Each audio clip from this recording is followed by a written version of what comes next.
ఇప్పుడు దీని మీద ఏమో కాపు ఏమో బాగానే ఉంది, చుట్టూ ఏమో బాగా పెరుగుదల వచ్చింది, కాపు వచ్చింది. ఇప్పుడు మీ దగ్గర తీసుకున్న ముందుకి దీనికి మేము కొట్టేదానికి మీరు తీసుకున్న దానికి తేడా ఏమో వచ్చింది. గ్రోమత్ కూడా వచ్చింది బాగానే.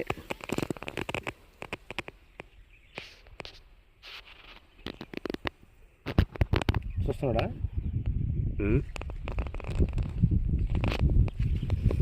అని ఇదిగో బొగ్గ ఈ విధంగా రాలకూడదు. సర్లే మనం పోయే కానీ చుట్టూ ఇరిగిపో.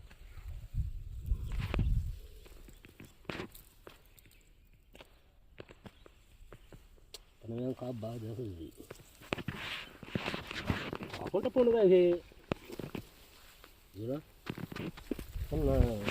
ఆగాలో ఒక కోసేస్తుంది కాయలు పచ్చికాయ.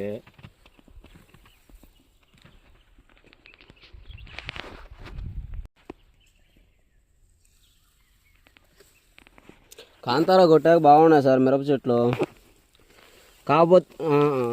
కాకపోతే ఒక రవ్వ చెట్టు ఎదుగుదల కానీ ముడత పోవడం కానీ అంతా బాగానే ఉంది. ఒకరో లైట్గా మళ్ళీ ఒకరో పూత రాలుతుంది అంతే, ఇంకేం లేదు. కింద ఒకరో రాలుతుంది. కాంతారా కొట్టిన తర్వాత ముడత అంతా పోయింది, ప్లస్ ఏంటంటే కాపు దిగింది, ప్లస్ పూత ఇప్పుడు కూడా పూత రన్నింగ్లో ఉంది, బాగానే ఉంది చెట్లకి. కాకపోతే లైట్గా రాలుతుంది అంతే, దాని మీద ఇంక మాకు ఇంకేం లేదు.